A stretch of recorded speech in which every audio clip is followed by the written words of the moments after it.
안녕하십니까. 오늘 발표를 맡은 가톨릭대학교의 김교령입니다. 반갑습니다.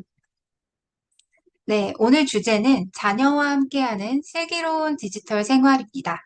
제목에서 이미 감을 잡으셨나요? 스마트폰, 태블릿 PC 등 디지털 기기나 여러 가지 애플리케이션 등은 더 이상 아이들의 삶과 무관하지 않습니다. 오히려 아이들의 삶과 너무 밀착되어 있죠. 또 부모님도 마찬가지입니다. 당장 지금 스마트폰이 고장 났다고 한번 생각해 보세요. 오늘의 일정 확인해야 되고, 날씨도 확인해야 되고, 가족에게 연락도 해야 되고, 또 정보를 검색하거나 물건을 주문해야 되는데, 스마트폰이 고장이 난다면 어떻게 될까요? 이렇게 보면 디지털 생활은 우리의 삶 그 자체입니다. 그래서 오늘은 자녀와 삶 속에서 슬기롭게 디지털 미디어를 활용할 수 있는 방법을 생각해 보도록 하겠습니다. 영유아기 자녀를 가진 부모님들에게 디지털 미디어와 관련된 고민이 무엇인지 질문하였더니 이런 고민들이 나타났습니다. 태블릿을 한 번 보면 절대 못 끄게 해요. 공감하실까요? 태블릿의 화려한 영상 속에서 나오는 자극은 영유아들에게 너무 매력적입니다. 부모님이 이제 그만 봐 하면서 끄고 가지고 온들 막무가내로 울면서 태블릿을 다시 요구하죠. 두 번째 고민도 볼까요? 밥 먹을 때 스마트폰을 보여주지 않으면 밥을 안 먹어요. 자녀가 스마트폰에 정신이 팔린 사이 부모님들은 입속에 막 집어넣으면서 밥을 먹이시거나 스마트폰을 보여주는 것과 밥을 거래해서 밥 먹이기라는 미션을 달성하곤 하시죠. 그런데 어느 날 이렇게 밥을 먹으면서 스마트폰을 보여주는 게 좀 문제인 것 같다라는 생각이 들어서 안 보여주고 먹이려고 하는 순간 아이들은 입을 철통방어합니다. 아이들은 생각하죠. 왜 갑자기 안 보여주는 거야? 라고 말이죠. 세 번째 고민입니다. 잠금 패턴을 외워서 몰래 사용한 적도 있어요. 부모가 사용하는 스마트폰의 패턴을 유심히 살펴보다가 엄마가 자는 사이 엄마의 스마트폰 잠금을 능숙하게 해제하고 유튜브를 보고 있는 6살 아이를 보면 어떻게 하실 건가요? 사실 스마트폰에 익숙하지 않은 어르신들은 약간 스마트폰을 딱 들이면 스마트폰이 불면 꺼질까? 내가 잘못 눌러서 고장 날까 손대기 힘들어 하시는 반면 아이들은 그게 어떤 반응을 보이던 일단 터치를 하고 봅니다. 저는 사실 책에다가 대고 그 핀치아웃 이렇게 두 손가락을 벌리는 행동이라고 하죠. 이렇게 벌리는 행동을 하는 4살 아이를 본 적도 있습니다. 그래서 이럴 땐 어떻게 해야 할지 정말 고민이 되죠. 네 번째 고민은요. 일단 스마트폰이나 태블릿 등 디지털 미디어를 아이들이 활용할 수 있도록 하긴 하는데 좀 그래도 선별해서 컨텐츠를 보여주고 싶다는 거죠. 그런데 그 선별하는 것이 너무 어렵고 누가 딱 정해주면 좋겠다 싶습니다. 이건 보고 이건 보지 말아라. 이렇게 말이죠. 그리고 다섯 번째 고민입니다.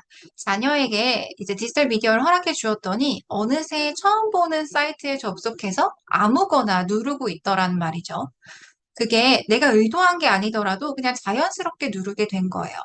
한글을 모르는 아이도 계속 터치를 하다 보니까 요즘 자동 결제 많이 해두시죠. 막 유료 결제가 되어 있고 또 갑자기 게임 광고가 팝업으로 등장하면서 두두두두두두 총 쏘는 게임을 누르고 있게 되기도 하죠.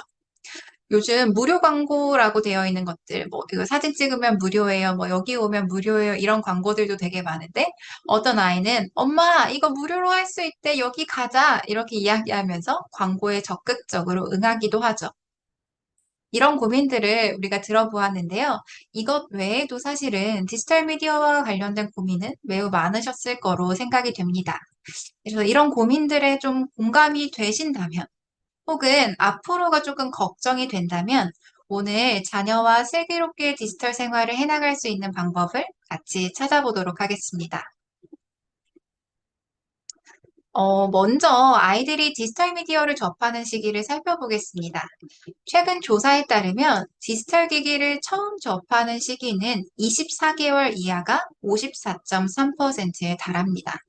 즉, 과반수 이상의 영아가 디지털 기기를 경험하는 것을 알 수 있죠.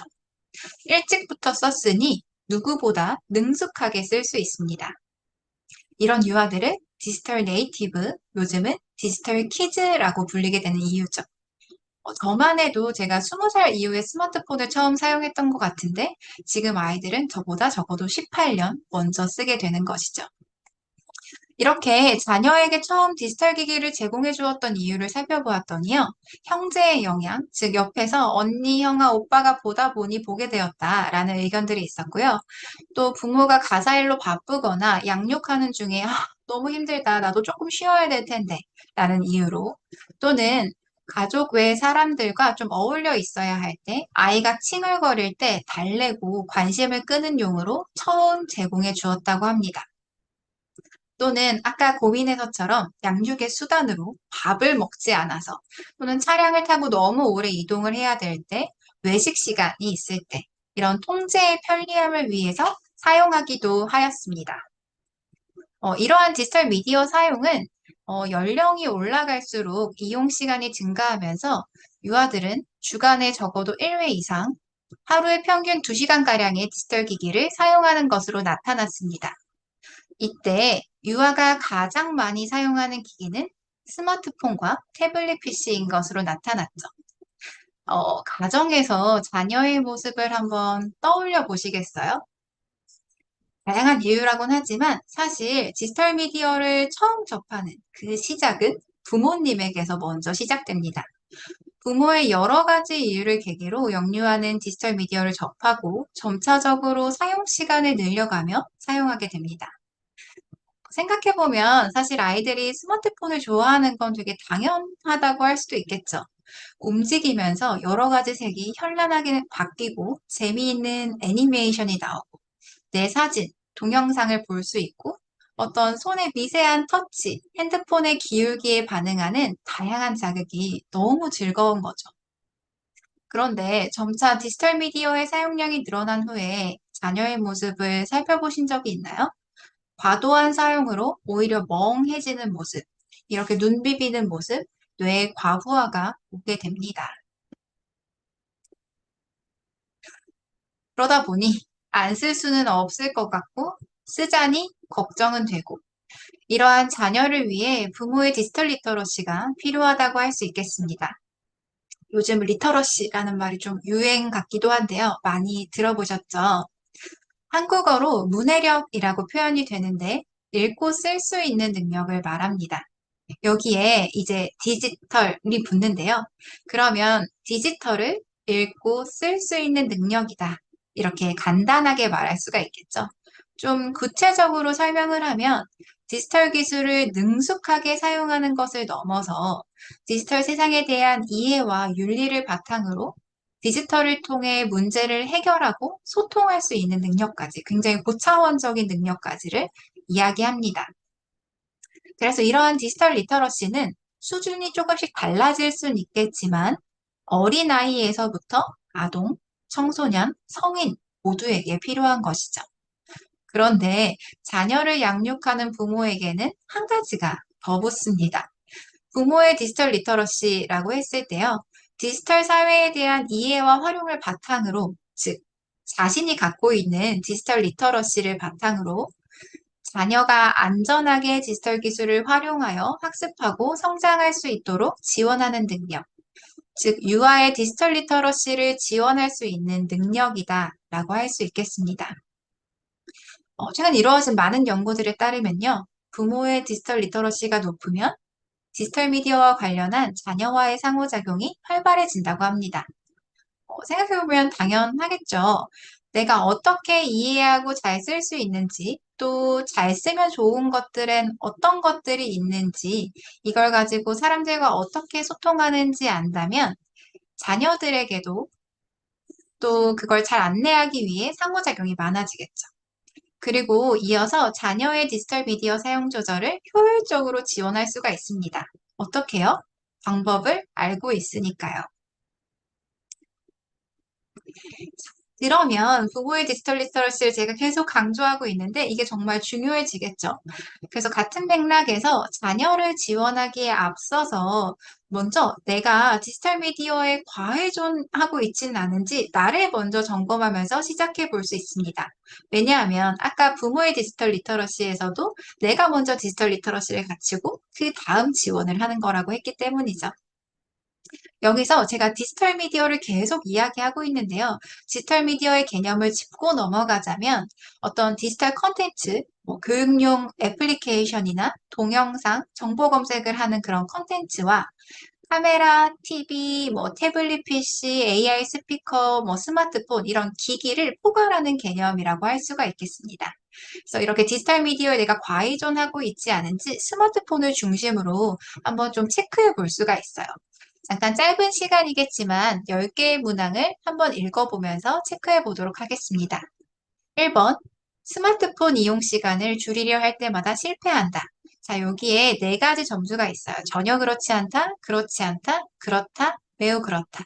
내가 어떤 점수에 해당하는지를 체크하시면 되겠습니다. 2번, 스마트폰 이용 시간을 조절하는 것이 어렵다. 3번, 적절한 스마트폰 이용 시간을 지키는 것이 어렵다. 4번, 스마트폰이 옆에 있으면 다른 일에 집중하기 어렵다. 5번, 스마트폰 생각이 머리에서 떠나지 않는다. 6번, 스마트폰을 이용하고 싶은 충동을 강하게 느낀다. 7번, 스마트폰 이용 때문에 건강에 문제가 생긴 적이 있다. 8번, 스마트폰 이용 때문에 가족과 심하게 다툰 적이 있다. 9번, 스마트폰 이용 때문에 친구 혹은 동료, 사회적 관계에서 심한 갈등을 경험한 적이 있다. 10번, 스마트폰 때문에 업무, 학업 혹은 직업 등 수행에 어려움이 있다. 자, 저도 이 문항들을 읽으면 사실은 뜨끔뜨끔한 것들이 있었는데요. 모두 이렇게 체크해 보셨나요? 자, 그러면 내가 체크한 점수들을 각각을 좀 보시면서 총 점수를 더해 보시면 되겠습니다. 전혀 그렇지 않다 1점, 그렇지 않다 2점, 그렇다 3점, 매우 그렇다 4점. 이렇게 말이죠. 그래서 총 점수를 더해 보셨다면 나의 점수를 일단 한번 확인해 보고 내가 어디에 속해 있나 확인해 보시기 바랍니다. 먼저 일반 사용자는 23점 이하에 해당하고요. 스마트폰을 적절히 이용하고 있지만 앞으로도 과의존하지 않기 위해서 지속적인 자가 점검이 필요한 상태입니다. 그리고 24점 이상, 28점 이하가 나왔다면 잠재적 위험군에 해당하는데요. 스마트폰 과의존에 대한 주의가 필요한 단계입니다. 그래서, 아, 내가 지금 스마트폰에 과의존하고 있구나. 이걸 좀 깨닫고 내 스스로 조절하고 계획적으로 사용을 할 수 있도록 노력하는 것이 필요한, 집단이라고 할 수가 있겠습니다. 그 다음은 고위험군으로 29점 이상이 나온 사람들인데요.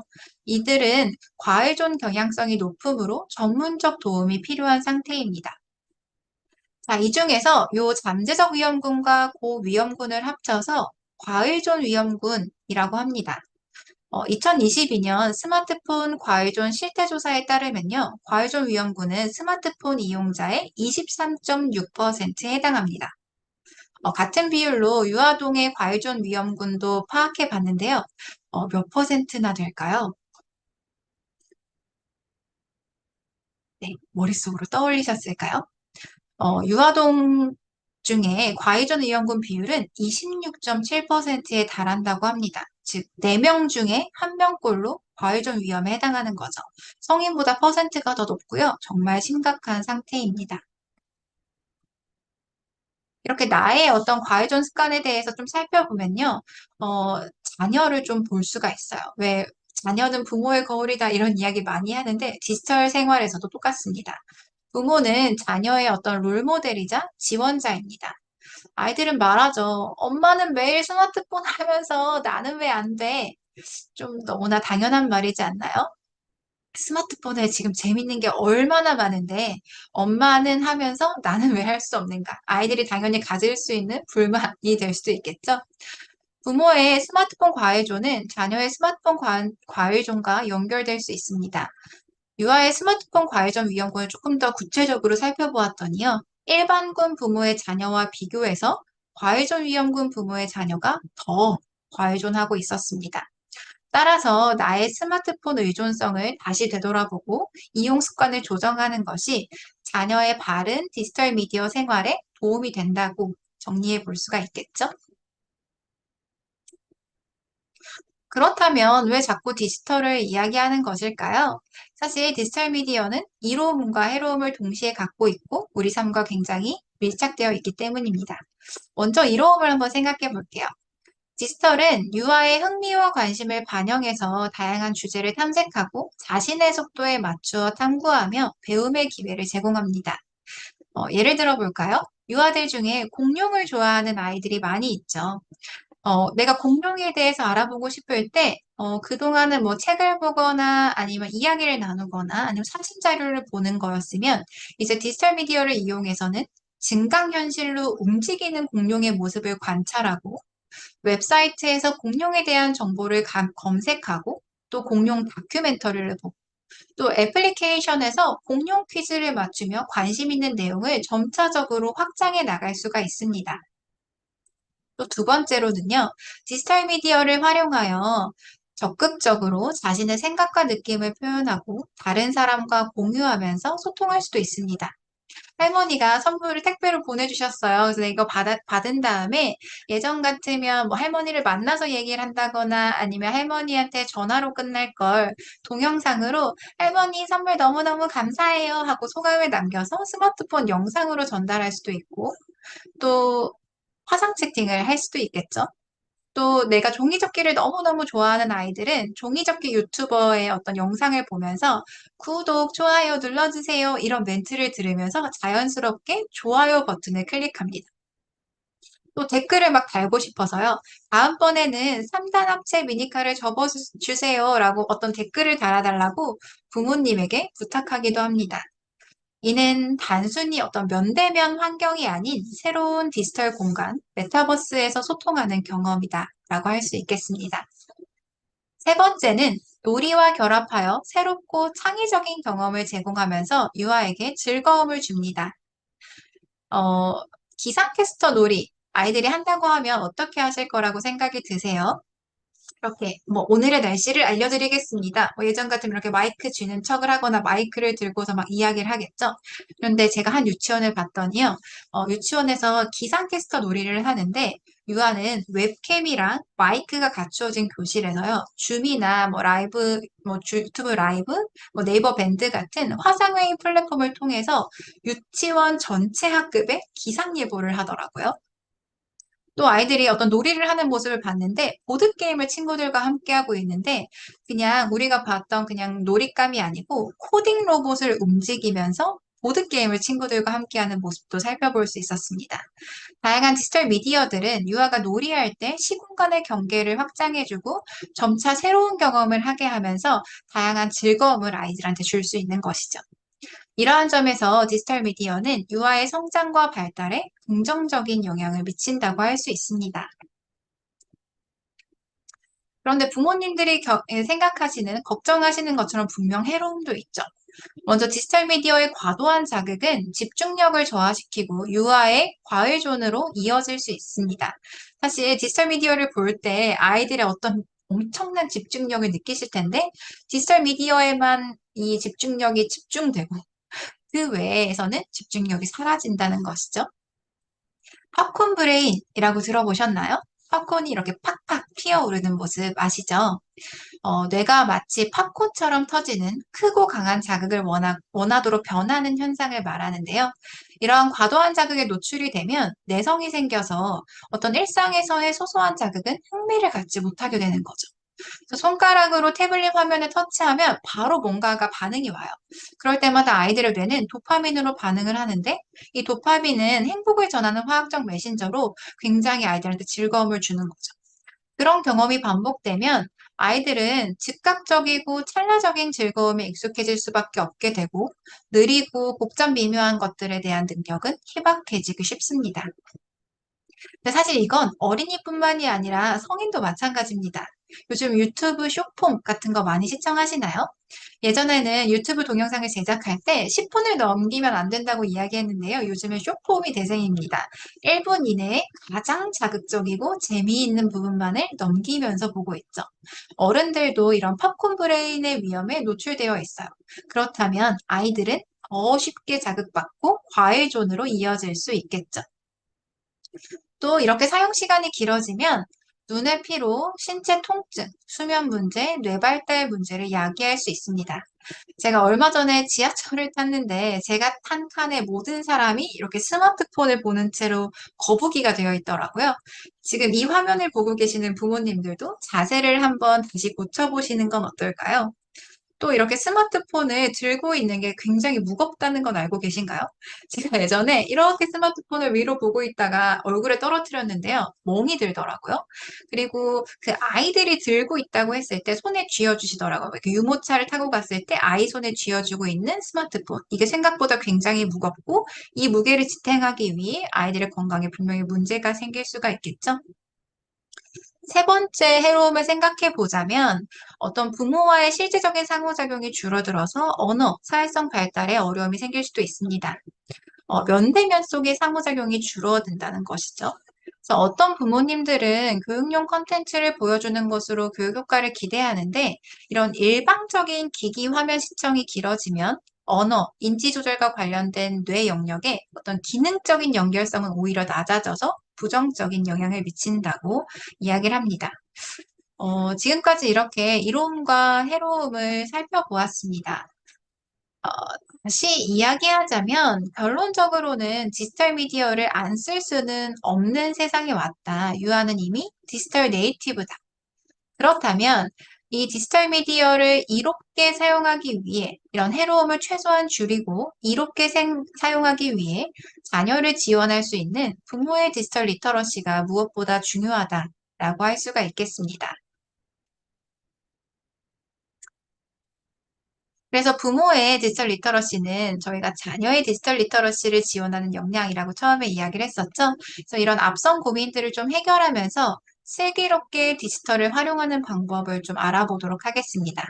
먼저 첫 번째 고민, 태블릿을 한 번 보면 절대 못 끄게 하는 경우입니다.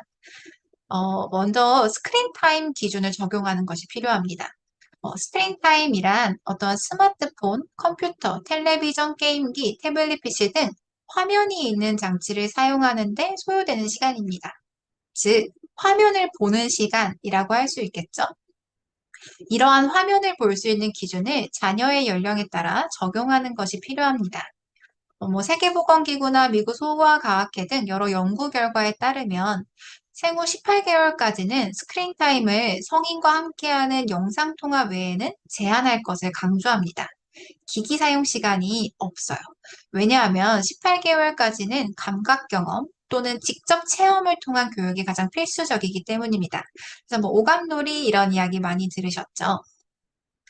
그 다음 18에서 24개월에는 선별된 질 높은 컨텐츠를 부모와 자녀가 함께 시청해야 한다고 이야기합니다. 같이 보란 이야기죠. 다음으로 2세에서 5세 어린이의 경우 다 만 나이예요. 질 높은 컨텐츠를 기준으로 하루에 1시간으로 제한할 것이 강조됩니다. 그런데 이 경우에도 웬만하면 부모는 자녀와 함께 시청해라 하는 게 권고됩니다. 또 생각하실 수 있죠. 아, 내가 쉬려고 지금 이걸 주는 건데 같이 봐야 하다니. 그럼 쉼이 아니네. 라고 생각하실 수도 있겠지만, 무엇보다 부모가 자녀와 상호작용하면서 시청하는 것이 매우 중요하다고 모든 연구들에선 강조하고 있습니다. 또 6세 이상은 미디어 사용 시간과 사용할 수 있는 미디어 유형에 대해 일관된 기준으로 제한하는 것이 필요합니다. 예를 들어 볼 수 있는 넷플릭스나 디즈니 플러스 같은 OTT 플랫폼, 또 유튜브 채널 중에서도 너가 진짜 볼 수 있는 것, 이런 것들에 대해 미리 이야기를 나누고 규칙을 지키도록 하는 것이죠. 이렇게 자녀의 연령에 따라 스크린 타임 기준을 살펴보고 가정의 기준을 세워보세요. 이것보다 적은 건 문제가 되지 않겠고요. 많아진다면 그게 정말 적절한지를 생각해 봐야겠죠. 그래서 이렇게 스크린 타임을 정했다면 이제 끝나기 전 마음의 준비를 할 수 있도록 돕는 것이 필요합니다. 시작 전에 볼 수 있는 시간을 먼저 안내하고 끝나기 전에 예고하는 것이죠. 사실 성인도 보다 보면 언제 이렇게 시간이 지났나 싶을 정도로 아, 내가 진짜 10분만 보고 일어나려고 했는데 1시간이 되는 것처럼 조절이 쉽지 않죠. 그래서 미리 자녀에게 안내를 하는 게 필요하고 마음의 준비를 할 수 있도록 돕는 것입니다.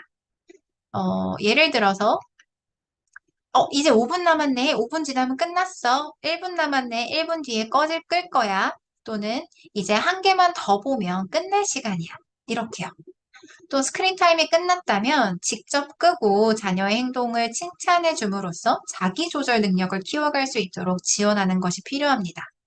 자, 그래서 이제 이 과정을 다 거쳤는데 막 울면서 다시 태블릿을 보게 해달라고 요구해요.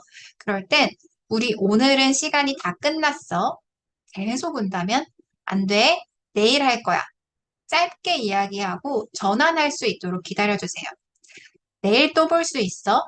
땡땡이는 지금 어떤 놀이 하고 싶어? 하고 관심사를 돌려볼 수 있고, 그리고 이렇게 약속했다면 내일 꼭 다시 볼 수 있게 해주세요. 이걸 반복하면서 역류하는 자신을 조절하고 약속을 지키는 경험을 갖게 됩니다. 다음 고민은 밥 먹을 때 스마트폰을 보여주지 않으면 밥을 먹지 않아요.입니다. 최근에 연구 중 일부는 스크린 타임도 중요하지만 디지털 미디어를 어떻게 사용하는지가 더 중요하다고 강조하기도 합니다. 즉, 디지털 미디어의 사용 규칙이 필요하다는 것이죠. 규칙에는 여러 가지가 있을 수 있지만 먼저 어떤 것들을 사용할 수 있는지 이야기할 수 있습니다. 제가 지금 이렇게 뭐 사용 시간대나 기기의 유형이나 총 사용 시간을 이렇게 제시했지만 이 모든 것을 한 번에 다 세우기는 어려울 수 있어요. 아이의 연령에 따라 달라질 수 있는데 그럴 땐 규칙을 세울 수 있는 내용의 우선순위를 부모가 판단해서 정해볼 수가 있습니다. 먼저 디지털 미디어 기기나 뭐 컨텐츠의 유형을 먼저 정해볼 수 있습니다. 나이에 맞는 영상, 또 전체 관람가 중에 이렇게 초록색에 있는 올 표시가 되어 있는 것, 어린이로 연령을 설정해서 접속할 수 있는 컨텐츠 등을 부모가 먼저 확인하고 안내하는 것이 필요하죠. 그리고 아이에게 이야기해 주세요. 너는 지금 5살이니까 5살 나이에 맞는 영상만 볼 수 있어. 이렇게 올 표시가 있는 것만 너가 볼 수 있어. 이렇게 초록색 안에 하얀색 글씨가 써 있는 거. 또는 보고 싶은 내용을 이야기하고 함께 찾아보자고 이야기를 나눌 수도 있겠습니다. 엄마도 땡땡이가 보고 싶어 하는 거 같이 찾아볼게. 우리 같이 찾아볼 수 있는 거를 보자. 또는 이렇게 다음으로 사용 시간대를 생각해 보아야 합니다. 사용할 수 있는 시간대와 사용할 수 없는 시간대를 분명히 알려주는 것이 필요하죠. 미국 소아과학회는 디지털 미디어를 침실에 두지 말고 잠자리에 들기 전 최소 1시간 전에는 사용하지 않을 것을 권고합니다. 왜냐하면 이 빛이 그리고 스크린에서 나오는 어떤 빛들이 수면의 질에 부정적인 영향을 미칠 수 있기 때문이죠. 또 식사 시간, 뭐 함께 간식 먹는 시간, 대화하는 시간 등 이용이 불가능한 시간을 알려주는 것이 필요합니다. 마지막으로 앞서 살펴본 스크린 타임의 기초에서 한 번에 사용할 수 있는 최대 시간을 정하는 것이 필요합니다. 너가 하루에 쓸 수 있는 시간은 1시간이야. 한 번에는 30분까지 볼 수 있어. 그런데 사실 유아가 시계를 읽기는 아직은 어렵죠? 그럴 땐 이렇게 시계가 있을 때 시계에 있는 숫자를 가리키면서 지금 긴 바늘이 10에 있지. 이게 4에 도착하면 끝내는 거야. 이게 시간이야. 이렇게 이야기해 줄 수가 있습니다. 또는 이렇게 모래시계도 굉장히 좋은 방법입니다. 여기 30분 모래시계가 다 끝날 때까지만 보자. 이렇게 말이죠. 이렇게 약속을 할 수 있습니다. 사실 이것보다도 더 중요한 건요. 이렇게 만든 규칙을 계속 일관성 있게 지키는 것입니다. 어느 날은 여기 놀러 갔으니까 좀 더 허용되고 오늘 엄마가 피곤하니까 조금 더 해주고 어느 날은 너 어제 좀 너무 많이 봤잖아. 그러니까 원래 1시간이지만 오늘은 30분만 봐. 이렇게 안 되는 경우가 생기면 유아는 일관되지 않은 규칙, 약속이니까 나도 지키지 않아도 된다고 생각하게 됩니다. 그래서 규칙은 사실 만드는 것보다 지키는 것이 더 어려워요. 부모님도 함께 지켜야 하니까요. 그래서 일관성 있게 부모님이 함께 지키는 것이 필요합니다. 자, 그런데 아이가 크다 보거나 아니면 좀 여러 가지 이유들로 가정의 규칙을 바꿔야 되는 상황이 된다면 사실은 바뀔 수도 있겠죠. 저 규칙을 일관성 있게 지키는 것과 같은 규칙을 계속 지켜나간 좀 다른 이야기인데요. 바뀌어야 하는 필요성이 있을 땐 자녀와 함께 다시 이야기하는 것이 필요합니다. 예를 들어 한 번에 30분을 보기로 했는데 영상이 20분짜리인 거예요. 그러면 한 번에 20분씩 최대 3번을 볼 수가 있는 거죠. 그래서 총 사용 시간은 똑같지만 한 번에 볼 수 있는 시간에 대한 규칙은 아이와 이야기하면서 바꾸어 나갈 수가 있는 것입니다.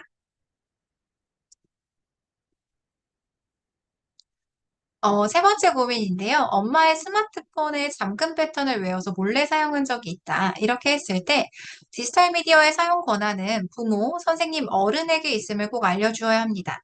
네가 마음대로 가져가서 사용할 수는 없어. 사용하고 싶을 땐 엄마에게 먼저 허락을 꼭 구해야 한단다. 이런 것처럼 사용 권한, 소유권을 부모가 갖는 것이 필요합니다.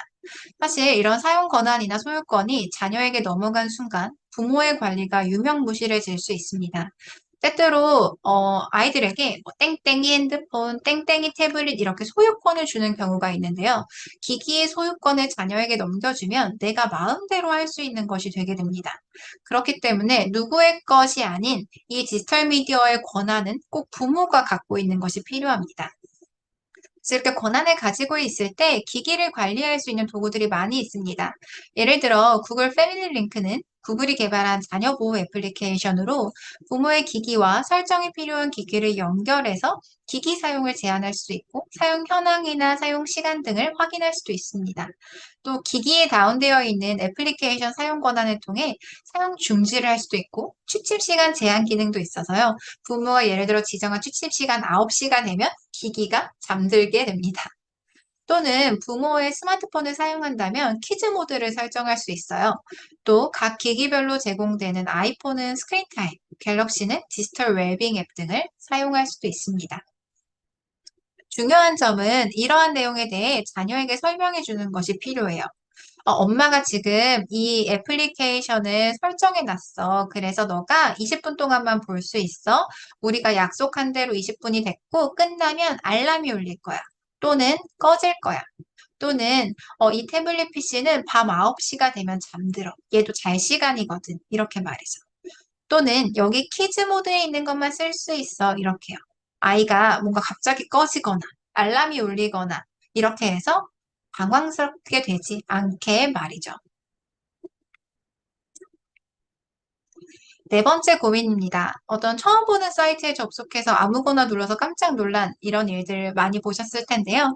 사실 인공지능의 발전은 우리들을 알고리즘으로 이끕니다. 그래서 내가 봤던 것들이 계속 연결이 돼서 나도 모르게 뜨게 되죠.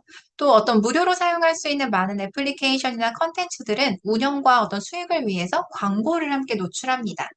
이러한 상황에서 최대한 적절한 컨텐츠를 고른다고 골랐는데 유아용 애플리케이션이라고 제공했는데 갑자기 광고에서 폭력적이거나 선정적인 장면에 자녀가 노출될 수도 있습니다. 또는 그런 모바일 게임 속의 캐릭터가 광고를 보라고 하거나 유아에게 아이템을 구매하도록 유도하는 행동을 하게 될 수도 있는 거죠. 제가 봤던 게임에서는요, 고양이 기르기 게임이었어요. 그래서 유아가 고양이를 막 기르는데 고양이가 울면서 말합니다. 뭐, 우유가 먹고 싶어. 우유 아이템을 구매해줘. 이렇게 말을 하는 거죠. 그럼 이제 아이는 그 고양이에게 마음이 이렇게 가서요, 유료 결제에 노출되게 되는 것입니다. 그래서 사실은 모든 상황이 부모님의 관리하에 있기는 조금 어렵습니다. 그래서 이러한 상황이 발생한다면 도움을 요청해야 한다는 거, 이거를 미리 사전에 알려주는 것이 필요합니다. 갑자기 무서운 화면이 나타날 수도 있어. 또는 이상한 화면이나 잘 모르는 게 나타나면 어른한테 꼭 얘기해야 돼. 이렇게 문제가 생겼을 때 해결할 수 있는 방법을 미리 안내해주면 자녀는 좀 당황스러운 상황에서도 대처를 할 수가 있게 됩니다. 또 사실 다양한 방법으로 온라인생에서 자녀들은 점차적으로 소통을 하게 됩니다. 혹시 길 가다가 이런 얘기 들으신 적 있으세요? 아이들이 야, 나 우리 집 비밀번호 안다. 뭐 우리 엄마 전화번호 010 뭐뭐뭐야. 나 땡땡 아파트 뭐 백오동 천사호 살아. 이렇게 말하는 거예요. 이러한 정보를 단순히 말로 하는 것이 아닌 온라인상에 노출하는 순간 사실은 범죄가 될 수 있습니다. 그래서 내 이름, 우리 집 주소, 유치원 같은 너에 대한 정보를 다른 사람한테 함부로 알려주어서는 안 돼 라고 명확히 알려주는 것이 필요합니다. 마지막으로는 얼굴이 보이지 않는 어떤 디지털 세상에서도 항상 예의를 지켜야 함을 알려줘야 합니다. 처음 저희가 디지털 리터러시에서 디지털 세상에 대한 어떤 이해와 윤리를 이야기했었죠. 또 직접 우리가 만나지는 않지만 다른 사람들과 함께 있는 공간이기 때문에 서로 친절하게 배려해야 돼. 공격하거나 놀리거나 하는 행동은 여기서도 안 되는 거야. 라고 알려주는 것이 필요합니다. 이를 통해 디지털 위험으로부터 안전하게 유아를 지키고 이롭게 디지털을 사용할 수 있도록 지원할 수 있습니다. 이제 마지막 고민인데요. 계속 고민하세요. 어떤 컨텐츠를 보여줘야 할지 잘 모르겠어요. 어떤 넘쳐나는 컨텐츠들 사이에서 질 높은 컨텐츠를 선별하기란 정말 어렵죠. 그래서 먼저 자녀가 관심 있어 하는 내용에 대해 알아보고 미리 찾아보세요. 보게 되면 적절한 용어를 쓰고 있는지, 그림의 형태가 적절한지, 주로 그림이 제시되는 방법이 어떠한지, 내 자녀에게 적절한지를 생각해 볼 수 있게 됩니다. 그리고 또 한번 내용을 살펴보고 이렇게 제공해주면 보다 좀 질 높은 컨텐츠를 아이들이 경험하게 되는 것이에요. 그렇지만 사실 모든 것을 다 확인할 수는 없겠죠. 그래서 미리 확인할 수 없었다면 중요한 건 아까도 계속 강조되었던 부모와 함께 시청하는 것이 중요합니다. 함께 보면서 상호작용하기. 이게 핵심인 거죠. 저거 지금 뭐가 만들어진 거야?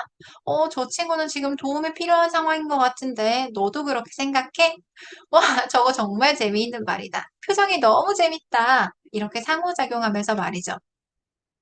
마지막으로 그게 어렵다면 연령 정보가 포함된 애플리케이션을 활용해 볼 수 있습니다.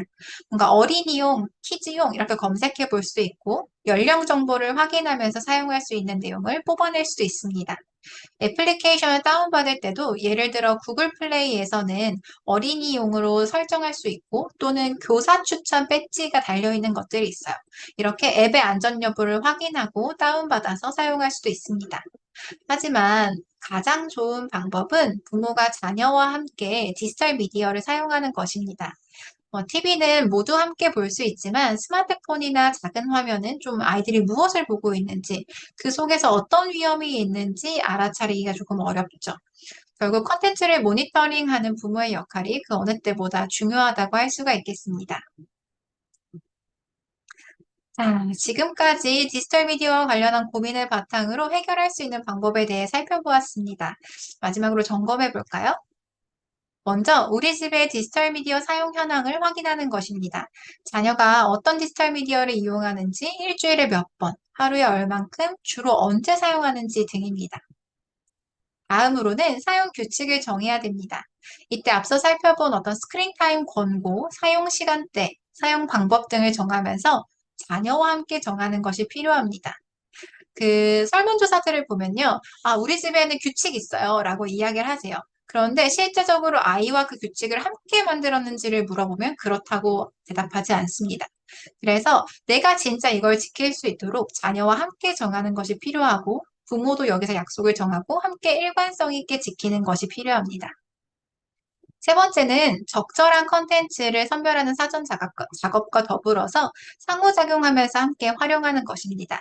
생각보다 질 높은 컨텐츠는 꽤 재밌습니다. 함께 보면서 이야기를 나누다 보면 자녀의 어떤 관심사나 흥미를 느껴 하는 부분, 또 그걸 즐기는 모습 등을 통해서 사실 자녀의 새로운 모습, 아이가 흥미있어하는, 즐거워하는 막 웃음소리 이런 것들을 발견하실 수 있을 거예요. 그건 또 양육의 또 다른 기쁨이겠죠? 마지막으로 디지털 미디어 온라인상의 위험과 대처 방법을 알아보는 것이 필요합니다. 언제 어디서 나타날지 모르는 위험에서 자녀를 구할 수 있는 가장 좋은 방법은 예방하는 방법을 알려주고 위험에 빠졌을 때 대처하는 방법에 대한 사전 교육입니다. 이렇게 규칙을 정한다는 건 사실 상당히 불편한 일이고요. 가끔 우리가 아이들을 괴롭히는 것처럼 느껴질 수도 있어요. 그렇지만 규칙은 우리 아이들의 성장에 필수적인 거고 아이들이 좌절을 견뎌내고 자신을 통제할 수 있는 능력을 개발하도록 도와준다는 생각에서 함께 만들어보고 지켜나가면서 디지털 생활을 슬기롭게 해나가시면 좋을 것 같습니다. 마지막은요, 디지털이 아닌 활동을 준비하는 것이에요. 아이들 입에 붙어 있는 심심해, 태블릿 주세요, 스마트폰 줘, 이런 말들과 심심한 것이 연결되는 거죠. 그런데 아시는 것처럼 디지털 외에도 우리의 삶 속에서는 유아가 경험할 수 있는 것들이 정말 많이 있습니다. 디지털 세계에서 능력을 향상시키는 건 중요하지만 우리의 삶은 그것보다 더 다양하고 폭넓죠. 부모와 유치원 놀이를 하면서 어린이집 놀이를 하면서 선생님이 되어보기도 하고 우리 집에서 누가 가장 높이 블록을 쌓아보는지 알까기, 모양 맞추기 같은 보드게임을 실내에서 해볼 수도 있겠고요.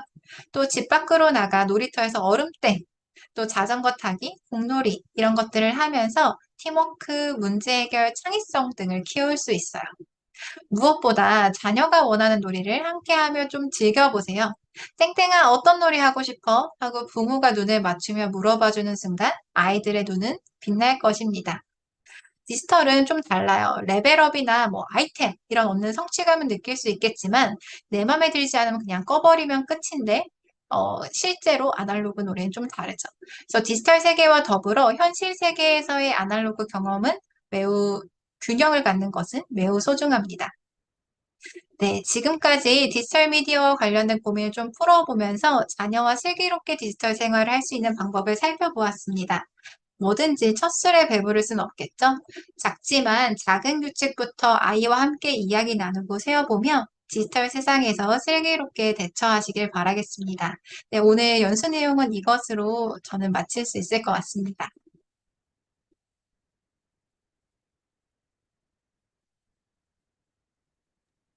네, 감사합니다. 그럼 혹시 오늘 김규령 교수님의 강의에 혹시 궁금한 점 있으면 채팅창에 좀 질문을 남겨주시면 답변을 드리도록 하겠습니다. 오늘 1부에서 2부에서도 계속 반성을 하게 되는 제 자신을 보게 됐네요. 보니까. 네.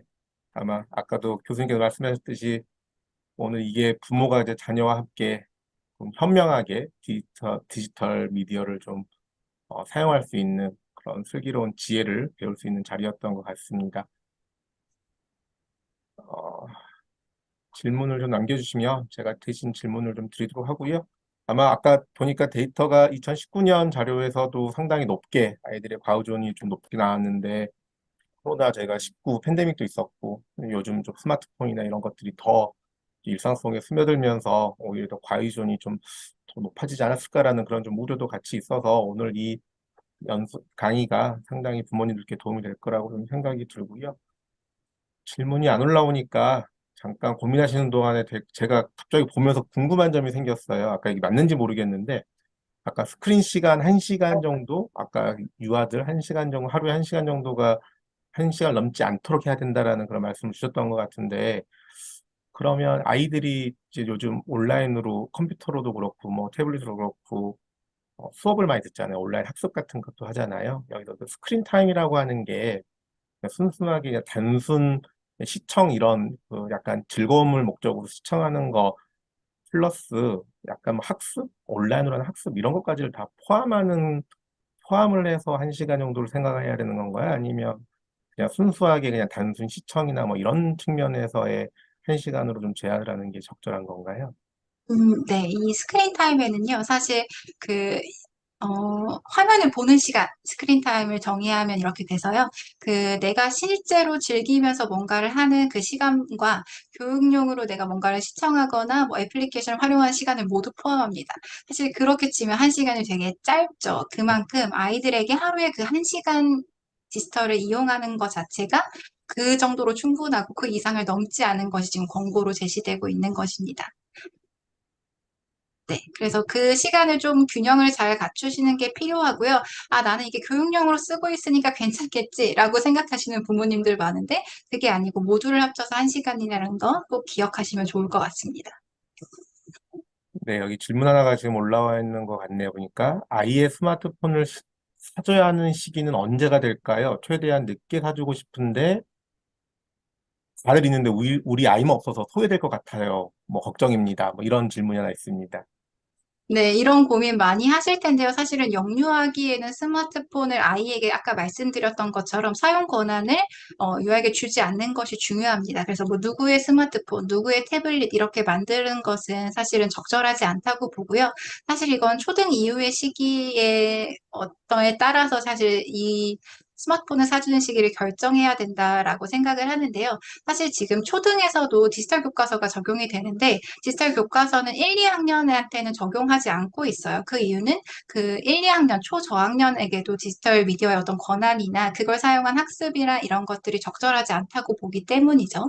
그렇기 때문에 이 초저학년 시기는 좀 지나서 아이들에게 어떤 그 가정에서의 규칙이나 그런 것들이 잘 정립된 이후에 스마트폰을 구매하게 하는 것이 보다 적절하지 않을까 하는 생각이 듭니다.